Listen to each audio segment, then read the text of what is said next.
Hey guys, Sak here from SAKITECH, and in today's video what we're going to do is we are going to be unboxing the Samsung Galaxy A54 5G. This is Samsung's latest mid-range smartphone, and it's supposed to be a really good value for the money. So let's dive in and get started right away. So we're going to unbox it, we're going to do a tour and a review of this phone. We are going to be talking about the display, the performance, and also I'm going to give you guys some camera samples and much more. Now, this is not a phone that is meant to replace the S23 Ultra, but rather I want to explore it as an option for anyone unwilling to drop $1,200 on a flagship phone. At $500, this phone costs less than half of an S23 Ultra, so let's see if it is worth it for that price. So let's start the unboxing process. I'm going to lift up the box over here. Now, you will notice that the box is in fact small, just like the flagship smartphones. So that means we're not going to get much in the box. So first, here's the actual Samsung Galaxy A54. I'm going to put this to the side for 1 second. Okay, there's nothing on this side. Over here, we have a little case, and inside the case, all we have is basically a USB Type-C and a quick start guide. So that's going to be the quick start guide, and that's going to be the USB Type-C cable. You do not get a charging brick. Anyway, let's move on to the main dish and do a quick tour around this device. All right, so here's the actual phone. I'm going to tell you guys, it does not look bad at all. Now, I will let you know one thing. The rear over here on this black version is made out of plastic. However, you can see this plastic is slightly reflective, which is something I would have preferred not to happen. I would have preferred matte finish. This is going to be a little bit more fingerprint magnety, but it's not that bad. I just touched it and you can see we got a little bit smudging on it, but it's not that bad. Other than that, the phone looks absolutely fantastic. Here we have a triple camera system and a flash. Now the camera, we have a 50 megapixel main camera, which is great. We also have a 12 megapixel ultra wide camera, but we do not have a telephoto camera. This over here is a 5 megapixel macro camera, and that's going to be for close-up shots. Now looking around the phone, on this side we got nothing. At the bottom we have the USB Type-C port. We've got 2 microphones. We have the bottom speakers, and I do want to let you know this phone has dual speakers. So the other speaker is going to be on the top in the earpiece. On this side, we've got the volume rocker and the power button. Looks nice. The finish is matte. Now over here, it looks shiny, but that's because we have that protective plastic on it, which I'm going to remove in a little bit. But here's another great news. We do have the SIM card tray right here, which also has a microSD expansion slot. It supports up to 1 terabyte of additional storage. Now in the box, you also get this little ejector tool. You poke that little hole and this whole thing comes out, and you can insert your microSD card and your SIM card all in one into that tray. And here's that tray. You can see one side is the microSD, other side is the SIM.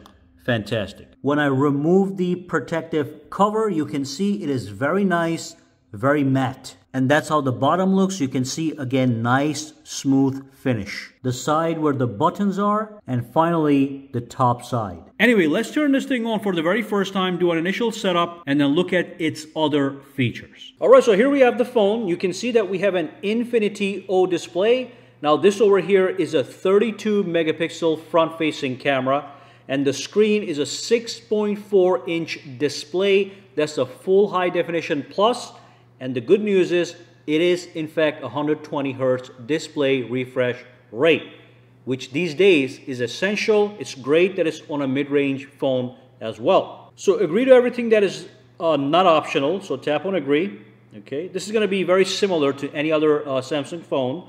I'm going to skip this. We're going to set up a brand new device. Alrighty, we're going to skip this as well. Actually, no, we do want to connect to a Wi-Fi, so let me connect that. So that's all good to go. It does support 5G Wi-Fi, and it's going to be searching for SIMs. We're not going to do any of that. We're going to skip it. Of course, if you had one, you would just insert that or use an eSIM if it's available via your carrier.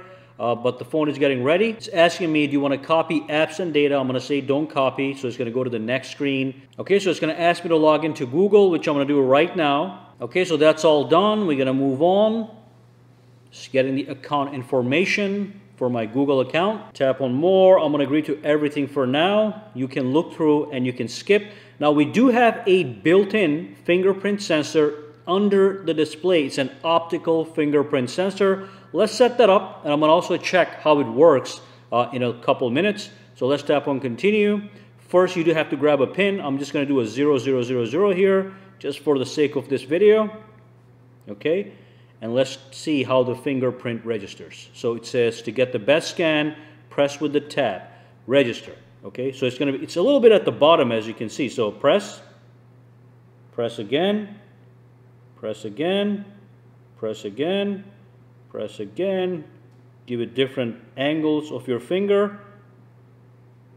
It is moving around, which is smart. It's making your finger move, so you give it different angles as well. Okay, just follow the circle. Wherever the circle goes, press in the middle. Okay, so that's added. I'm going to tap on next. We're good to go with that. It's checking.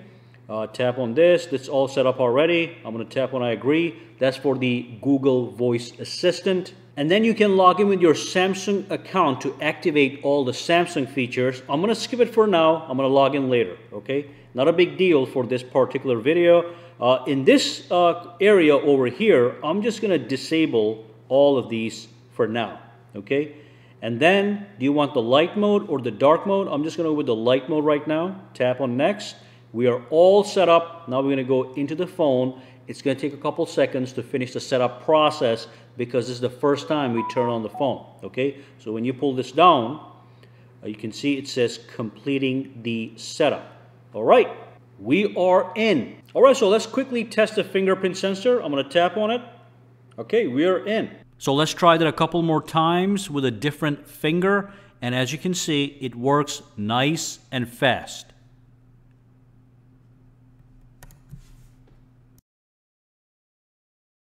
Now the first thing I want to talk about real quick is, let me just go to the settings here, go into the display, okay?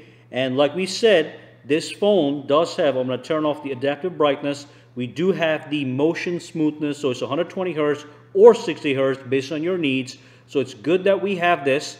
And the fact that we have such a good display and a relatively large display makes this a really nice phone to consume media with. On top of that, if I go into my sounds and vibration, all the way at the bottom, sound quality and effects, you can see that we do have the Dolby Atmos option. Okay, this can be applied to movies, music, voice, or you can also apply it to gaming. And that's just going to get you that nice media experience.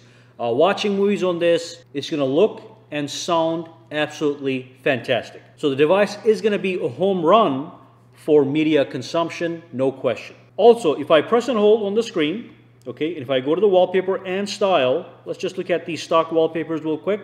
So here's the featured wallpapers, and here's what we get with the phone. Okay, nice. They're actually nicer than the flagship wallpapers in my opinion. Let's pick this one right here. Looks good. Tap on next. We can set this for the home screen and the lock screen. Tap on done. So those are the stock wallpapers.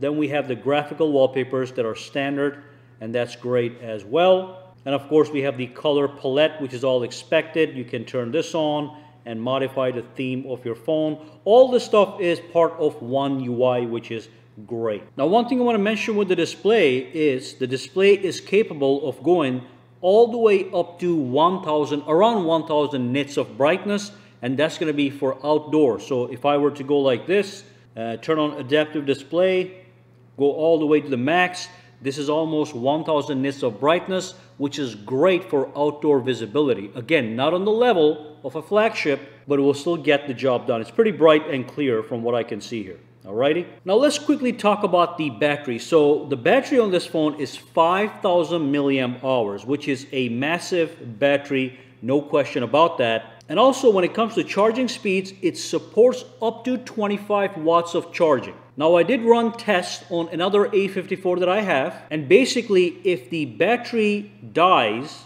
and if you charge it for 30 minutes, you are going to get approximately 54% to 55% of battery charge in 30 minutes, And to charge this from 0 to 100 fully, it takes approximately 1 hour and a couple minutes. So that's basically in line with other Samsung phones, even flagship phones. We also have haptic feedback on this phone, so you can get vibrational feedback for touch, dialing the keypad, Samsung keyboard, charging, navigation gestures, and also camera feedback. So if I go to the camera and if I just play with the phone, I am going to get that vibrational feedback as I tap buttons and do stuff. So I'm getting that little haptic feedback as I go from 4 to 3 to 2 and all that stuff.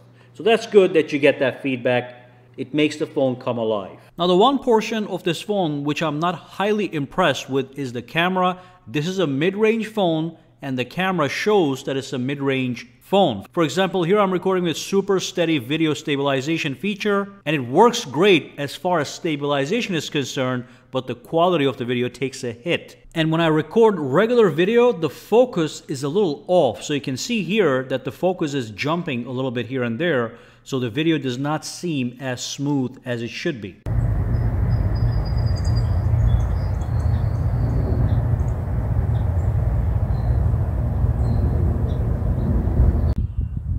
And here's a sample from the front-facing video, which is not very bad. Okay, so I'm in bright daylight obviously here, and it is doing a great job stabilizing, and also the microphones are great, and the quality is quite nice. Now here are two selfie samples with a front-facing 32 megapixel camera, and I think this camera actually is pretty good for selfies and video. The main 50 megapixel camera actually takes some good photos. When you do switch to the ultra-wide camera, that's when you see a drop in quality. Remember, the main camera is 50 megapixels and the ultra-wide is 12 megapixels. The low light performance of this phone doesn't really keep up with the likes of something like the S23 Ultra. Here's a photo I took in extreme low light, and it barely focuses or gets some good details. Compare that to the S23 Ultra and you can see why I'm not impressed with the low light performance of the A54. Even an older flagship like the Samsung Galaxy Note 20 Ultra is going to beat this without any problem. When it comes to performance, the Exynos 1380 processor and 8 GB of RAM feels faster than the previous generation. In fact, there are some big improvements in benchmarks over the A53. However, you will notice occasional stutter here and there with the animations. The phone generally feels smooth thanks to 120Hz refresh rate, but there will be that occasional hiccup reminding you that this is a mid-ranger. It doesn't maintain complete smoothness like Samsung's flagship S23 Ultra.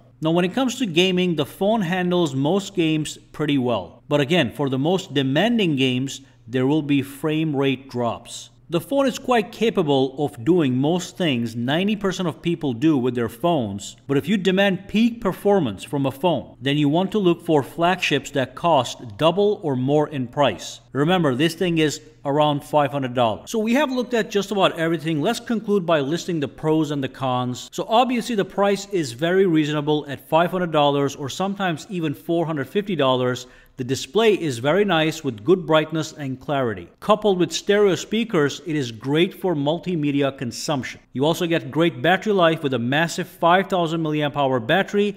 It is going to last you a full day without any issues and then some. It also has the microSD expansion option that even flagships don't have, and the design certainly looks and feels premium despite the lower price. Another huge pro is the fact that you do get 5 years of security updates and 4 generations of OS updates. For some people, that's very important. Now the cons. The camera, I think, is not that great. I only thought it was a good camera as long as you use the main 50 megapixel sensor in good lighting. But I was not impressed with video stabilization or the ultra low light performance. I did like the front-facing camera performance, again in good lighting. In conclusion, I would say the phone is good value for the money spent. It gets most tasks a phone owner needs done with ease. But it doesn't blow me particularly away in any category. And that's why it is a mid-range phone priced accordingly. And that's what some people actually need without spending thousands on a flagship.